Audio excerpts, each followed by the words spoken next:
Hello everyone. तो आज हम अपने नेक्स्ट क्वेश्चंस करेंगे। चैप्टर है आपका बच्चे metal and non metal.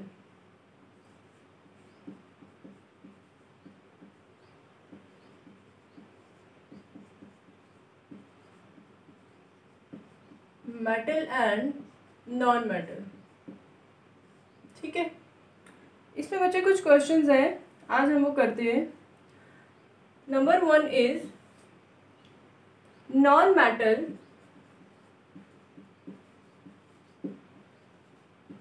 used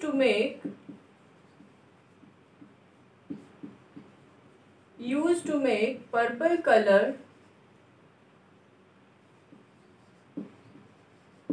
solution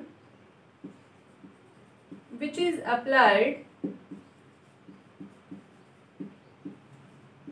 applied on cuts and wounds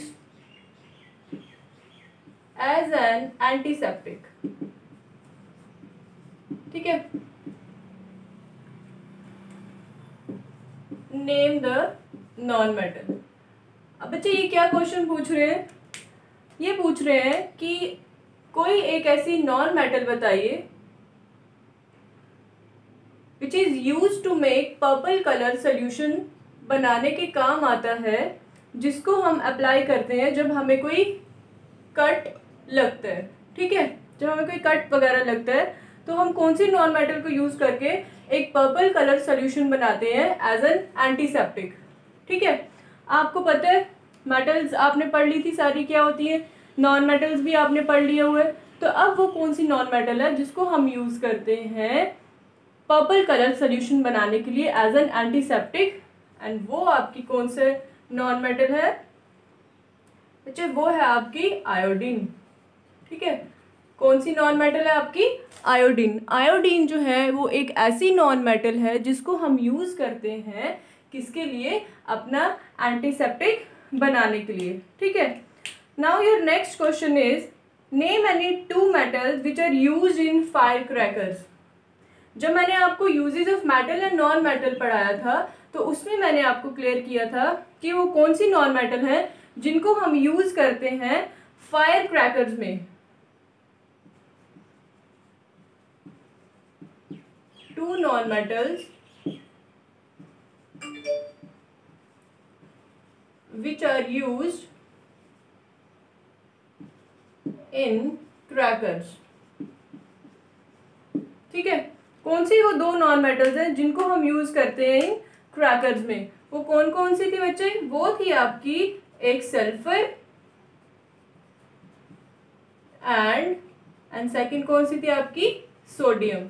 sodium का मैंने आपको एक्सपेरिमेंट बताया था ना, क्या एक्सपेरिमेंट था वो एक बार फिर से जान लेते हैं।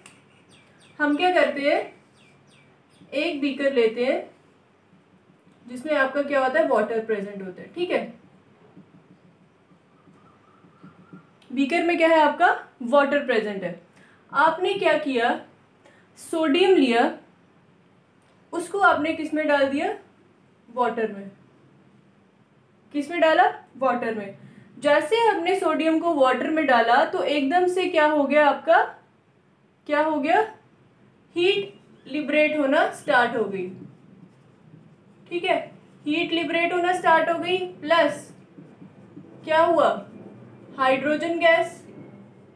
एक तो जब सोडियम को आपने इसके साथ किया तो वो क्या बना आपका? सोडियम हाइड्रोक्साइड, ठीक है। प्लस वहां पे आपकी क्या हुई? हीट जनरेट हुई। हीट जनरेट हुई जैसे, उसी के साथ आपको पता है कि जब हम रिएक्शन करवाते हैं वाटर के साथ तो वहां पे आपकी एक हाइड्रोजन गैस भी जनरेट होती है। तो हाइड्रोजन गैस जब जनरेट हुई, लिबरेट हुई, तो क्या होगा? Hydrogen gas is lighter. आपको पता है ना कि गैस क्या होती है? लाइटर इन नेचर होती है। तो जैसे हाइड्रोजन गैस इवॉल्व हुई, वो क्या करने लगी? वो सरफेस ऑफ वाटर पे क्या करने लगी? अपवर्ड साइड जाने लगी। जैसे सरफेस ऑफ वाटर पे पहुंचेगी, ऊपर क्या होगी? आपकी एयर होगी, एंड एयर में आपकी ऑक्सीजन प्रेजेंट होगी। सो हाइड्रोजन गैस क्या करेगी? नीचे से वो हीट एनर्जी लेगी एंड ऊपर से उसको ऑक्सीजन मिलेगा, उन दोनों के कॉम्बिनेशन की वजह से इसमें क्या लग जाएगी, आग लगना स्टार्ट हो जाती है। ठीक है, ये है किसका, आपका सोडियम का। क्लियर, ये दोनों क्लियर हो गए आपको कि नॉन मेटल आयोडीन है जिसको हम यूज करते हैं एज ए एंटीसेप्टिक बनाने के लिए, एंड वो कौन सी दो नॉन मेटल्स हैं जिनको हम यूज करते हैं इन क्रैकर्स, वो है आपकी first one is your sulphur and the second one is your sodium. Now moving to the next question. So student, your next question is which non-metal is used as a fuel? Which non-metal is used as a fuel?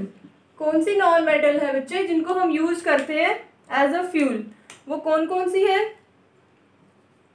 And your answer is, कौन है आपकी, कोल और charcoal. ठीक है, ये आपकी क्या है, नॉन मेटल्स हैं जिनको हम यूज कर सकते हैं एज अ फ्यूल।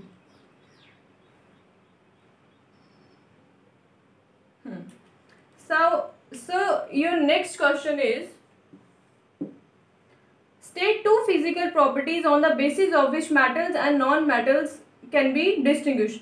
अब बच्चे देखो, ये मेटल है एंड ये आपकी क्या है, नॉन मेटल है। ये पूछ रहे हैं हमसे कि मेटल्स एंड नॉन मेटल्स को एक दूसरे से डिस्टिंग्विश करने के लिए, मेटल्स एंड नॉन मेटल्स को एक दूसरे से डिस्टिंग्विश करने के लिए कोई दो प्रॉपर्टीज बताओ। अब मैंने आपको बहुत सारी प्रॉपर्टीज बताई है ना। Number one is your ductility. उन्होंने हमसे क्या पूछा है, हमसे उन्होंने पूछा है physical property. Physical property, first one is your ductility and the second one is your malleability. ठीक है, अब डक्टिलिटी में क्या पढ़ाया था मैंने आपको, डक्टिलिटी में मैंने आपको बताया था कि इसमें क्या होती है, आपकी थिन शीट्स क्रिएट होती हैं। जैसे कोई मेटल है, उसको हमने हैमरिंग करके उसको क्या करना है, थिन शीट में क्रिएट कर देना है। For example your aluminium foil. Aluminium foil जो आप घरों में यूज करते हो, वो किस प्रॉपर्टी से होता है, वो आपकी डक्टिलिटी से होता है। ठीक है, एंड मैलिएबिलिटी में क्या है, जैसे आप उसको हैमरिंग करोगे तो वो क्या होगी, आपकी थिन वायर्स में हो जाएगी क्रिएट। ठीक है, थिन वायर्स में कन्वर्ट हो जाएगी, एंड जो भी आपको डिफरेंट शेप्स में उसको करवाना होता है, जिस शेप में भी आपको बनाना होता है, वो आप अंडर मैलिएबिलिटी उसको यूज करते हो। ठीक है, जैसे इसमें आती है आपकी कॉपर की वायर, कॉपर वायर जो आप अपने घरों में यूज करते हो। ठीक है, ये दो आपकी फिजिकल प्रॉपर्टीज थी जो क्या करती है, मेटल्स एंड नॉन मेटल्स को एक दूसरे से अलग करती हैं।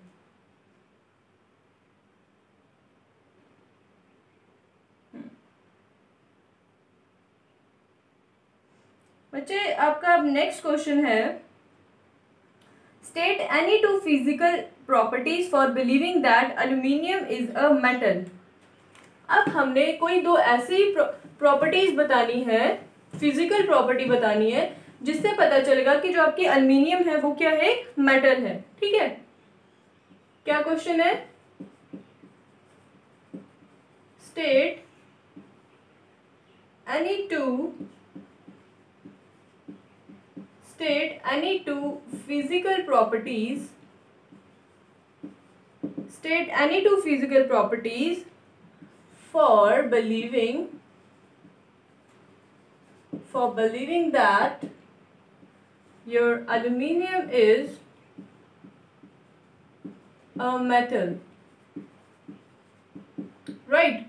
ये क्या बोल रहे हैं, ये पूछ रहे हैं कि आप कोई ऐसी दो फिजिकल प्रॉपर्टी बताओ जिससे आप बता सको that aluminium is a metal, right. तो कौन कौन सी दो प्रॉपर्टीज हैं, एक तो आपको पता है एल्यूमिनियम की वायर्स भी होती हैं एंड एल्यूमिनियम की शीट्स भी होती हैं।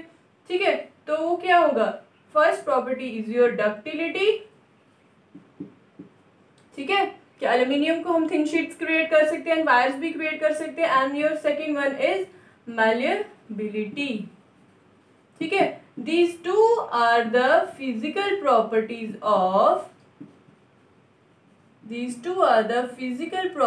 ऑफ योर मेटल, कि अगर किसी मेटल में ये दो प्रॉपर्टीज प्रेजेंट होती हैं, that means that element is a metal, ठीक है। अगर किसी मेटल में ये दो फिजिकल प्रॉपर्टीज प्रेजेंट रहती हैं, इसका मतलब ये क्या है, आपकी एक मेटल है। Now moving to the next question,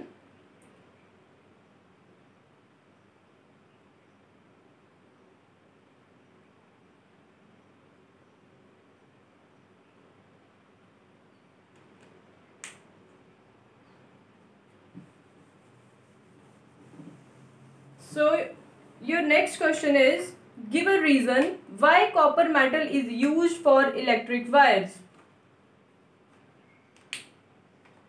ठीक है, कि कॉपर वायर को हम क्यों यूज करते हैं अपनी इलेक्ट्रिक वायरिंग में। कॉपर मेटल्स यूज्ड फॉर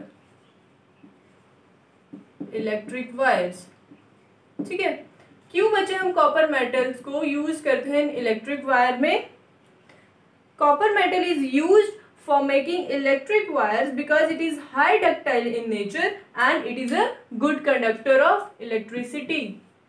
क्यों बच्चे, क्योंकि वो क्या है, ductile in nature, because it is ductile in nature and जो आपका कॉपर है वो क्या होता है, good conductor of electricity, and it is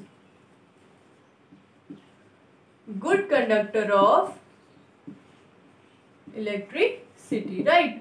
क्या है ये आंसर, क्या है इसका, कॉपर मेटल को हम यूज क्यों करते हैं इलेक्ट्रिक वायर्स में, because it is ductile in nature and उसमें से जो आपकी इलेक्ट्रिसिटी है वो इजीली पास आउट हो जाती है, ठीक है। अब आपको मैलिएबिलिटी एंड डक्टिलिटी तो प्रॉपरली क्लियर हुआ ही होगा कि क्या चीजें होती हैं ये।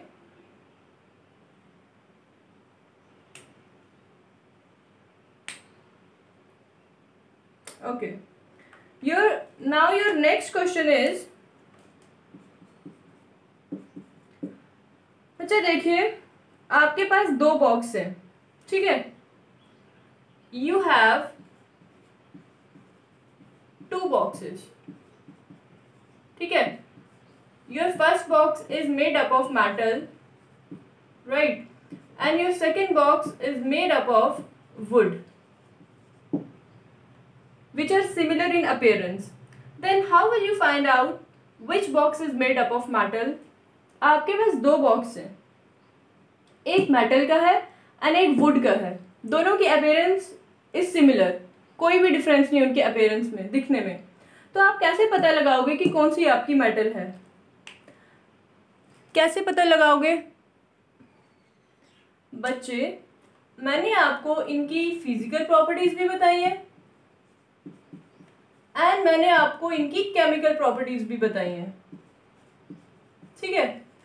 अब जो एक हम किस प्रॉपर्टी से देखेंगे कि इनमें से कौन सी मेटल है, आप क्या करोगे, दोनों बॉक्स को एक एक करके हिट करोगे, ठीक है। जैसे आप इनको हार्डर वे में हिट करोगे, जो बॉक्स साउंड प्रोड्यूस करेगा इट मीन्स वो क्या है, आपकी मेटल। तो फिजिकल प्रॉपर्टी में हमने क्या देखा था कि मेटल में एक प्रॉपर्टी होती है SONOROUS, सोनोरस, मतलब क्या, वो प्रॉपर्टी जिसमें आपकी मेटल साउंड प्रोड्यूस करे उसको क्या कहते हैं, प्रोड्यूस साउंड, उसको क्या बोलोगे आप, मेटल। तो अगर आप वुड के बॉक्स को हिट करोगे तो उसमें से कोई भी साउंड प्रोड्यूस नहीं होगी जब आप उसको स्ट्राइक करोगे, ठीक है। इसीलिए मेटल की ये प्रॉपर्टी है कि जब आप उसको हिट करोगे तो उसमें से साउंड प्रोड्यूस होगी, जो कि इसकी प्रॉपर्टी है मेटल की। तो आपको इजीली पता चल जाएगा कि इन दोनों में से which one is the metal. Clear? चलिए, now moving to the next question.